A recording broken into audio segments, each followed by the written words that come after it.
What's good, y'all? This is Colin with BC, so you can probably guess who I am. Today's video, we're going to be doing 10 best karma moments in sports by Top 5 Central. Yeah. Basically, don't celebrate too early. Don't play dirty unless you expect something to happen to you. Hey, karma comes back on you. Plain and simple. Let's make sure we hit that subscribe button. It's free. So make sure you support me with that. At least. And let's get into this. Rule number 1 in sports, if you talk smack, make sure you back it up. You never want to be the guy who gets laid out or loses after trying to roast your opponent, but oh boy, do we have a surprise for you. Welcome back to Top 5 Central, where today we look at the 10 best karma moments in sports. Click like or else you'll have bad karma for 5 years. I'm only slightly kidding. Time to start with number 10. When kids play sports, it's either hit or miss, but considering how into this game the crowd was, it seemed to be a pretty good game of basketball. The score starts running really close, and after a foul, the clock ticks down to just 2 seconds, and the kids in the white shirt are awarded a couple free throws. Nailing that crucial first shot gives them the tie, but the one right after is what puts them up a point with just 2 seconds remaining. You'd assume they've won, right? Well, the crowd and the white team go into celebration mode, but there are still 2 seconds left, and the black team doesn't want to waste their one opportunity.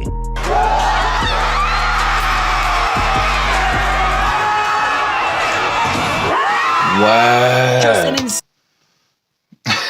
an You know that was luck. I mean, kudos to that kid for having that nice aim like that, but that was mainly luck. Yeah, the people started cheering so hard on the white jersey team. Don't think you got it until the buzzer sounds.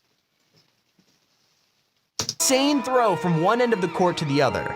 To be honest, after a play like that, they definitely deserve the win. You really wouldn't expect something like this from a kids' basketball match, like my god. Number 9. One of the biggest rules I follow in sports is you haven't won until you're announced the winner. If you want to try and celebrate before that, you're just being overconfident. You could probably see where I'm going with this, but unfortunately for the USC men's volleyball team, they know that feeling all too well. After they got a great shot into the corner of BYU's area, the ball was defended but went straight up and hit a speaker on the ceiling. Of course, USC assumed that it was out of bounds and went to go and celebrate their winning point. And the ace from Christian Rivera. Oh, and he's still playable. That ball was gone. Look at, they're not even playing. Oh, that's rough. It was not a bounds. Those players That's what didn't they keep their get. eyes on the prize, and it cost them the entire match. It really is karma for these poor guys, because just assuming you win without even double checking is the worst way to lose a game ever. Yeah, It you really better play depends the on rest of whether or that not the ref match. wants to keep the ball in play, but they decide to celebrate early anyway and get to pay the price for it. Number 8. Celebrating too early is an embarrassing way to lose in sports. Even if you think you have it in the bag, don't stop until you know for certain you've won. In this game, we've got the Pittsburgh Steelers and the Chicago Bears in the third week of the 2017 NFL season. It's a pretty intense game, and one touchdown will change who's in the lead. Pittsburgh's trailing by a touchdown, and on 4th down decide to go for a field goal to secure at least a couple more points. This play backfires somewhat as number 27 from the Bears dashes in to block the attempt and puts the ball directly into the hands of his teammate Marcus Cooper. An easy touchdown for the Bears is pretty much guaranteed at this point, but of course, this isn't a video about karma for no reason. Could eventually be a safety instead of a touchdown. He's not in the end zone when that happens. Vance Come McDonald. on, man. Yeah, I genuinely have no idea what Cooper was thinking celebrating at the 5-yard line after this sure touchdown conversion turns into just a regular field goal. The Bears ended up winning the game still, but I can imagine him getting ripped in the locker room for a while after this embarrassing mess up. Number 7. One of my favorite things about sports is seeing rivalries finally come face to face. Stuff like the Yankees and Red Sox, or in this case, the Seattle Mariners and the Anaheim Angels. After taunting his battle by pointing at the Angels' dugout, basically signaling a foul ball, Fernando Rodney prepares to pitch to his batter. At the bottom of the 9th, the Mariners are leading by 1 as Rodney sends a fastball to the plate. Trout takes off. The pitch is caught on. That's down the right field line. That'll go for extras. Trout went into a slide at second. That RBI double was pretty sweet by itself, but getting a run to tie the game made this clip that much crazier. I mean, not having your taunt work is one thing, but what's even worse is when the batter shoots the same taunt back to the pitcher just to really I don't know rub salt nothing in the about wound. baseball, really. Number 6. Except for The year is using a 2007. bat. Tom Brady is going for his 4th Super Bowl ring and is going up against the New York Giants. After going 16-0 in the regular season and winning their division, they were the sure bet going into this game. An obviously confident Brady caught wind of a score prediction from Plaxico Burress with a he was scoreline playing of his little brother in that 23-17, game, the wasn't he? Giants winning. Brady just laughed it off, saying Burress didn't give them enough Wait, credit nah, that on ain't offense the with same such a person. low scoreline. True. Well, I know they have confidence. They should have confidence of the NFC champs. They're very talented, and you know we don't make predictions, or we just let our play do the talking. So, learned that lesson early in my career, and no matter what you say during the week, and God knows we say a lot. This I wonder what he's gonna do in this Super Bowl We're against the focused on Chiefs. going out there and trying to do our very best. It's the 4th quarter now, and the Giants are trailing 14-10. A brilliant throw by Eli Manning downfield after breaking free of a few sack attempts puts them near the red zone, but not quite there yet. Time isn't on their side as the clock Dang. ticks just under a minute when they have an opportunity with Burress open in the end zone. The rest of the game is history, and while the score Burress predicted I'll be pissed off if somebody poured some ice water on me. I know you're supposed to be happy, but that shit don't feel good. isn't correct, it's pretty poetic that this ended with him scoring the game-winning touchdown, and it wasn't the most inaccurate prediction being real. 23-17. I wish he said like 45-42 or something like that. At least he gave us a little more credit for scoring a few points. Number 5. Here's a pretty interesting hockey clip with Steve Sullivan from the Chicago Know nothing Blackhawks. about hockey either. Sullivan gets clipped in the face by a hockey stick to the mouth from one of his teammates by accident. Obviously, it's not exactly the best team play I've seen in a game of hockey, but one fan decided to try and tell Sullivan that himself. To add insult to injury, the fan greeted Sullivan as he was walking past and decided to talk a bit of smack to him through the glass. I think we're on the power play, and clipped me with a high stick. Wow, hurt. Right in the mouth. I was slowly going to the bench with my trainer, and a fan who was sitting right on the glass started to heckle me, and just started calling me some names and that I really can't say on TV. To be fair to the guy, he's the one who bought a ticket, so he probably just wanted to blow some steam off. But still, it's a pretty bad look considering he's kicking a guy while he's down. Just like a hockey puck whizzing past a goalie, karma is swift to strike this guy. This is the same fan who was giving Sullivan a hard time.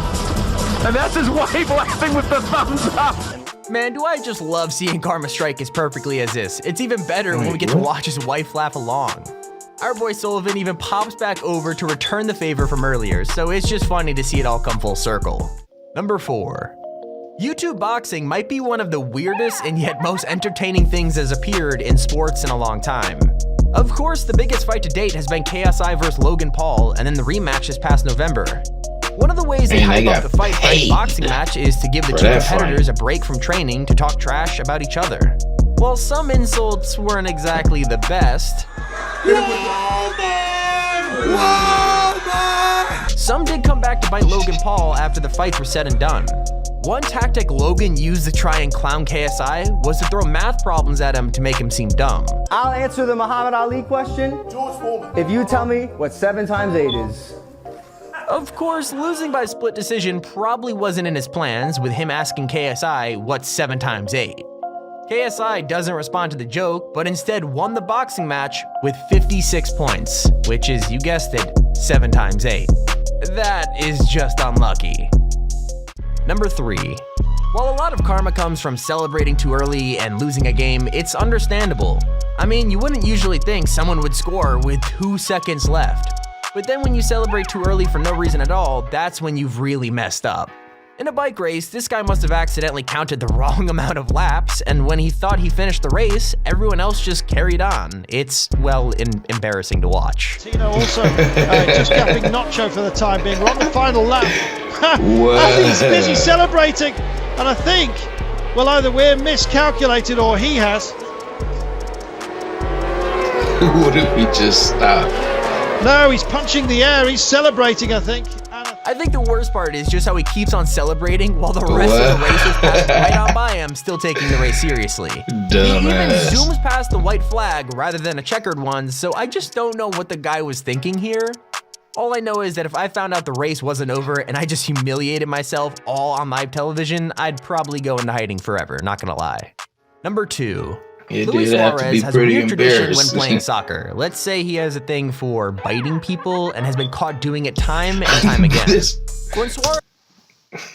If you bite me, I'm whooping your... I don't care if we're in the middle of a game or not. You getting beat. Suarez collided with Giorgio Chiellini during the 2014 World Cup, things were not going to go his way. At first, it seems like just a regular accidental clash between the two. That is until you see it from another angle. Oh, maybe it wasn't accidental. As far as it's From what I can tell, it looks like Suarez literally just went at Chiellini for some odd reason and bit the dude. Giorgio and everyone else starts freaking out, and I mean, he's not crazy, it really did happen. You could even see one of Suarez's teammates try and cover up the bite mark. I mean, I'm not gonna lie, it feels really good to say that it came back to bite Suarez because he was handed a 4-month ban from the sport. It's not fighting or nothing. His punishment broke the record for the longest ever suspension during the World Cup, so he definitely got his fair share of karma this time around. And our honorable mention goes to Megan Rutledge and her unfortunate encounter with karma at the X Games. After outracing the pack, Rutledge leads going into the final jump. As she goes up, she does a celebratory fist bump while in the air. Congratulations, Megan, you won. She thought she was gonna win it, but she went down from the... Well, when she comes down, she didn't manage to get her hands in a position to land and completely She didn't take her hand off that bike. She basically threw away her chance at a gold medal all for this fist bump. If this video teaches you anything, stop celebrating early or this is how you're gonna end up looking. Number 1. I always respect confidence in a professional player. You're a pro because you spent years perfecting your craft. But when you make up a call saying you're gonna do something, you gotta deliver. That's how it works. This call set up one of the most memorable moments in NFL history. They're playing to keep their season alive. It's the wild card round to secure a spot in the playoffs.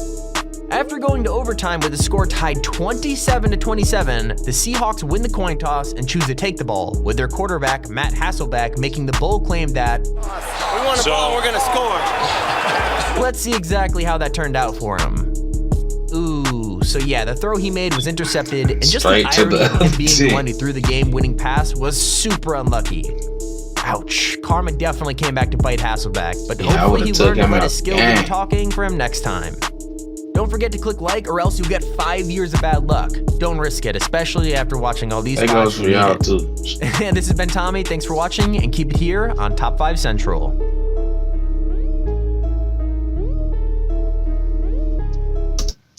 We're gonna call it right there. But to all of y'all that feel like cheating or biting somebody while you playing a game, don't do it. You might think it's gonna help you, but it's gonna come back to you. And don't celebrate. You know how stupid they look when they lost because they celebrated.